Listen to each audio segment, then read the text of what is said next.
dia, senhoras e senhores. Hoje é 5 de agosto de 2025. São 9 horas da manhã.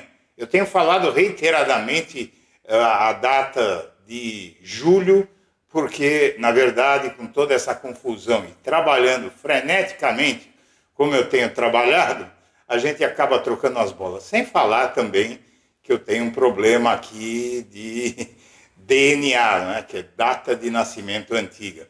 Bom, brincadeiras à parte, minha amiga, meu amigo, o que acontece aí é que o previsto deu no que tinha que dar. Aconteceu e você sabe que o Blog da Cidadania vinha avisando, e ontem mesmo eu deixei claro pela manhã, com o título da matéria, que a prisão do Bolsonaro já estava precificada depois de ele ter simplesmente violado a cautelar de novo, né?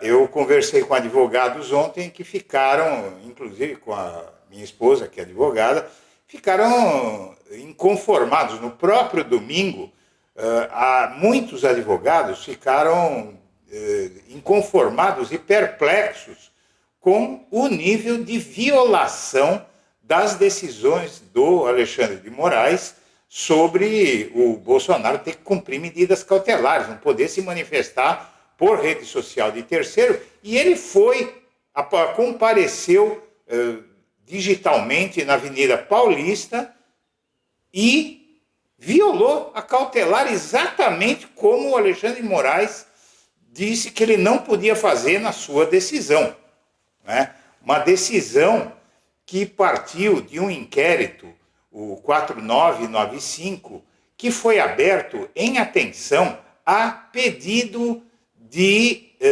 Lindenberg Farias, o líder do PT na Câmara dos Deputados, que peticionou ao STF pedindo para incluir, inclusive, Jair Bolsonaro no inquérito que trata de obstrução da justiça, do qual o protagonista é Eduardo Bolsonaro. Então, o inquérito contra Eduardo Bolsonaro foi aberto a pedido da liderança do PT na Câmara dos Deputados, e a inclusão de Jair e Flávio Bolsonaro foi feita no inquérito 4995 por conta de pedido também do Partido dos Trabalhadores. E é nesse inquérito que você vai ver nos próximos dias a segunda parte. Ontem, o neto do ditador João Batista Figueiredo, o último ditador do regime militar, que se converteu num capanga de Eduardo Bolsonaro e do bolsonarismo, disse no seu perfil no X que agora ele sabia que o Alexandre de Moraes ia dobrar a aposta, mas que agora o Alexandre de Moraes jogou todas as cartas dele. E eu, inclusive, fiz um comentário na própria postagem dele dizendo o seguinte: você está maluco, meu amigo. Tem muita gente, tem você, né, para ser alvo da lei, tem o Eduardo Bolsonaro, mas mais do que eles, tem o Flávio Bolsonaro, né? Tem o Flávio Bolsonaro, que é o próximo alvo. Então, aqui, em primeira mão, eu vou demonstrar para você que o Flávio Rachadinha Bolsonaro, ele é o próximo alvo. Tem muitos alvos, tem o próprio Nicolas, não é? Tem o Malacheia, tem muita gente ainda. A fila é grande, tem o Carluxo, tem a própria Michele Bolsonaro. Então, a coisa está só começando para desbaratar a organização criminosa, golpista, que está viva, está vivíssima, inclusive com apoio de um setor da sociedade completamente alucinado. O grande risco que nós temos no Brasil hoje é que há um setor amplo da sociedade brasileira completamente alucinado, indo à rua, fazendo manifestações malucas. Eu mergulhei nesse multiverso da loucura no último domingo, e apesar de não ser uma boa mostra do que é a totalidade do bolsonarismo, porque ali é elite. Na Avenida Paulista, quem vai ali é a elite branca paulista, que é a maior, a grande beneficiária do bolsonarismo. É gente rica, em grande maioria, gente rica ou de classe média alta, que ganhou muito com o bolsonarismo, com redução de impostos para ricos, com redução de impostos para bens e serviços para ricos, não é? Medidas para tirar dinheiro de programas sociais, tirar a competição aos ricos na educação, na saúde, né? E de todas as formas. Então, e o recrudescimento de uma polícia para reprimir duramente pobre, seja quem for, né? Isso é o que é o bolsonarismo, é uma política de extrema-direita voltada, inclusive, para condutas racistas, como a do vice-prefeito de São Paulo, que é um bolsonarista de 4 costados e que diz que você não pode tratar um cidadão da periferia de São Paulo como um cidadão das regiões nobres de São Paulo. É isso que é o bolsonarismo.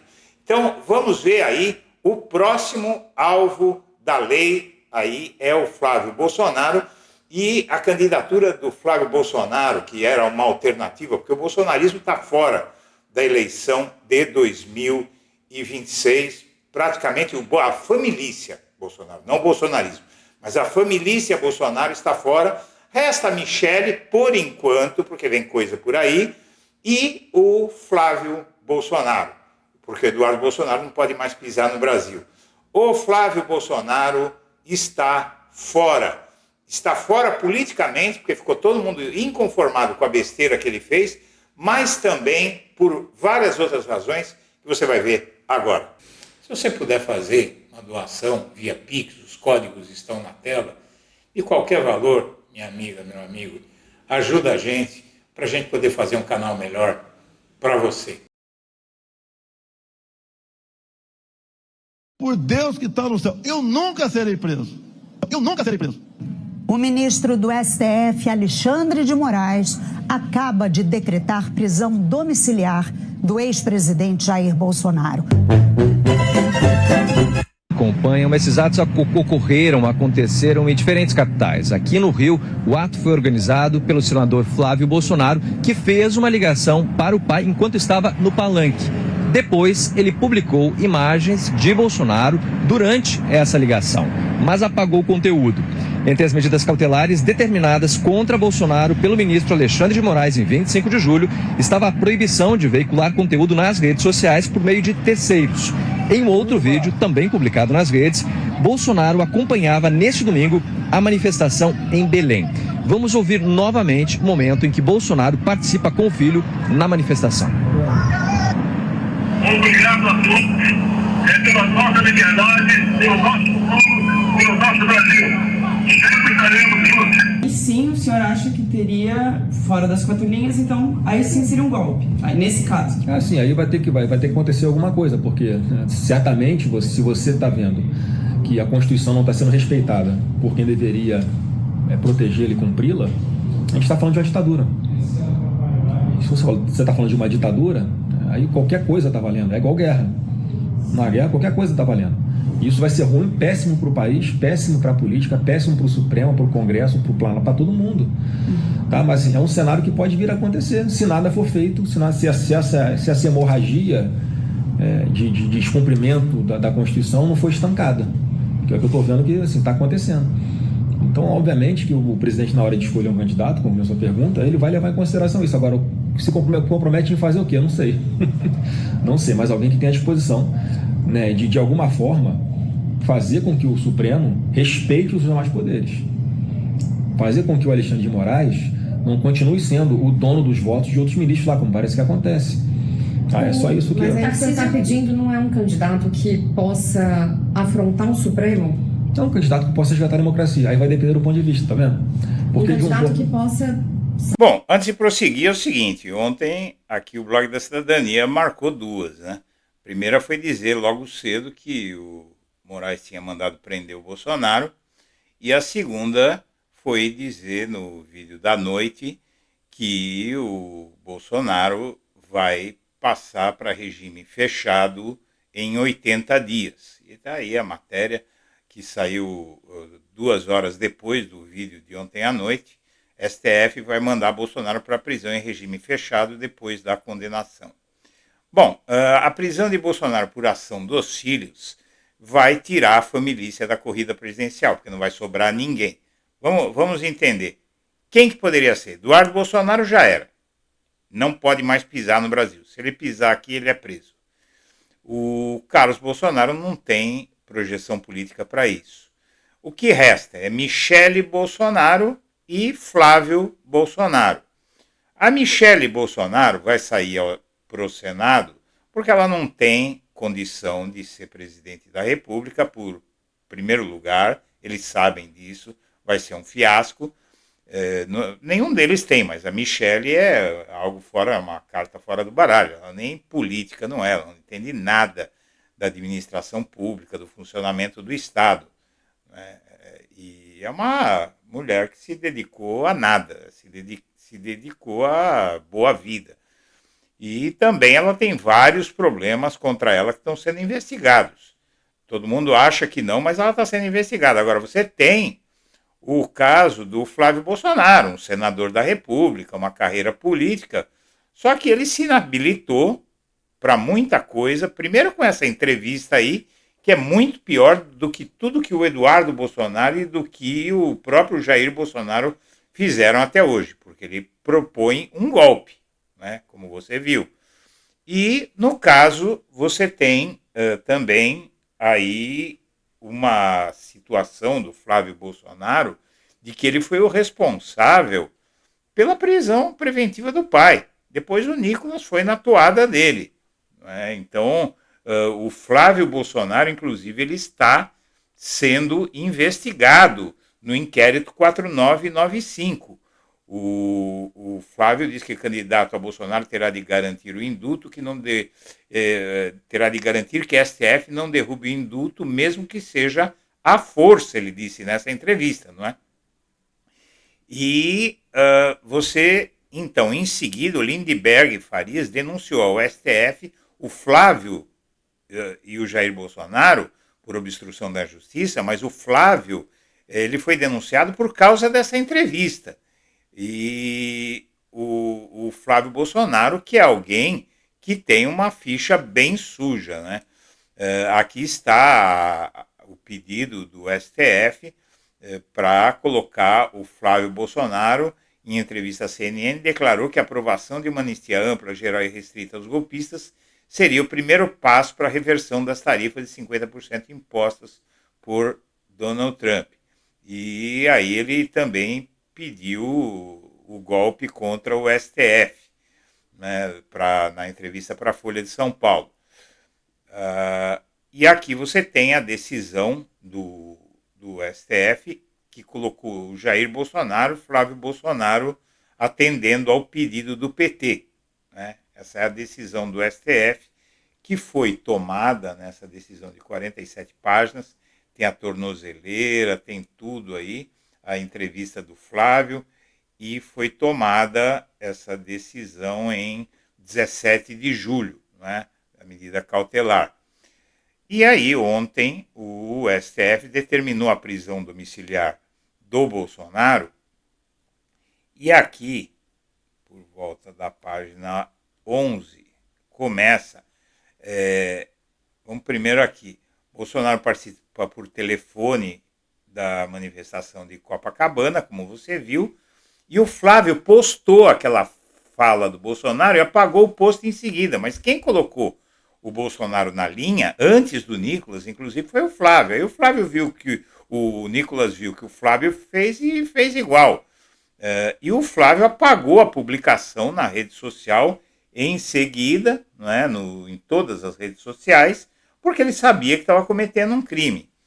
O Alexandre de Moraes, inclusive, reforçou a ameaça de regime fechado se Bolsonaro descumprir as medidas. Ou seja, eu acredito que o Bolsonaro não vai conseguir ficar longe da cadeia, porque os filhos dele e os aliados mais radicais dele não vão deixar. Eles vão continuar tensionando a situação de uma forma que o Bolsonaro vai para o regime fechado. Eles não estão nem aí, nem o Flávio Bolsonaro, nem Eduardo Bolsonaro, nem Nicolas, nenhum deles. Eles querem mais que o Bolsonaro vá para a cadeia, porque na cadeia ele não vai atrapalhar a eleição de 2026. Mas o fato é que o Jair Bolsonaro, ele ainda é quem congrega o apoio do gado, não é? E o fato é que ele vai para a cadeia se está na decisão, expresso na decisão de ontem do STF, que se ele realmente, se ele voltar a violar a cautelar, ele vai preso. Ele vai preso mesmo, na cadeia, provavelmente para Papuda. O fato também é que há uma maioria favorável à prisão do Bolsonaro, é muito forte o movimento dos que querem a prisão do Bolsonaro, e quem é contra, pode ser contra, mas não adianta nada. Ainda se fosse maioria, nem se fosse maioria eles poderiam fazer nada, mas ainda são minoria. Mesmo que não seja uma grande minoria, são minoria. Mas o fato é que o que sobraria para a eleição de 2026 seria o Flávio Bolsonaro. Mas na direita avaliam que o Flávio Bolsonaro não resiste à campanha presidencial. A avaliação é que ele tem telhados de vidro que seriam mencionados em uma disputa ao Planalto. Representantes de partidos de direita são céticos quanto à possibilidade de Flávio Bolsonaro representar o campo na eleição presidencial. Embora seja considerado o político mais bem relacionado da família com o Centrão, ele tem telhados de vidro que seriam mencionados. Tem a rachadinha, suspeita de lavagem de dinheiro numa franquia de café da Copenhagen, a compra da mansão, e tem esse caso aí dessas ameaças que ele fez e da participação dele, porque o Flávio Bolsonaro ele está nesse inquérito aqui, tá? Esse inquérito de ontem é o 4995, onde ele e o Jair Bolsonaro, é o inquérito onde está o Eduardo Bolsonaro, o Flávio Bolsonaro e o Jair Bolsonaro. O Flávio Bolsonaro, aí o blog da Cidadania tem a sua apuração, o Flávio Bolsonaro é quem é o próximo da fila para o STF. Ontem, o Paulo Figueiredo disse assim, agora ele queimou o último cartucho, Alexandre de Moraes. Não queimou não, tem muito cartucho para queimar ainda. Estamos só começando. Tem a prisão do Bolsonaro em regime fechado ainda. Tem o tamanho da pena que o Bolsonaro vai tomar. Tem os filhos dele, tem a Michele, que tem muita coisa, ela está sendo investigada na surdina. Os aliados, inclusive, temem a depressão do Bolsonaro, porque ele é frouxo. O fato é que o Bolsonaro é frouxo. Você veja como o Lula enfrentou tudo isso. Olha como esse sujeito está enfrentando. Imagina se o Lula tivesse tido o benefício de uma prisão domiciliar, foi direto para a cadeia, ficou trancado numa salinha 3x4 por quase 2 anos. O Bolsonaro pode encontrar a Michele? Pode. Ela é a única, ela e a filha são os únicos que podem falar com o Bolsonaro, porque moram lá. Ele ainda está na prisão domiciliar, está com a mulher, está com a filha, está com o conforto, é uma belíssima casa onde ele mora. Então aí ainda saiu barato para ele, porque o certo seria o regime fechado, seria ele ter ido para Papuda. Mas aí ele tem poder político. Mas minha amiga, meu amigo, pode escrever aí, eu acho que já deu. Ontem eu fiquei um pouco triste, porque algumas pessoas aí, gente do campo da esquerda, é isso que eu penso, o que acontece com a nossa esquerda? Veio aí dizer que eu estava inventando, que eu não sabia do que eu estava falando. Tudo que eu tenho dito tem acontecido. Eu falei que ia haver a denúncia da Polícia Federal, todo mundo falava que a Procuradoria-Geral da República não ia denunciar, eu falei que ia denunciar. Então eu acho que já deu para quem tem um pouco de inteligência entender que eu tenho fontes, né? E a minha fonte está me dizendo o seguinte, Flávio Bolsonaro é o próximo, vamos esperar. Senhoras e senhores, eu agradeço a atenção e deixo meu abraço para todo mundo.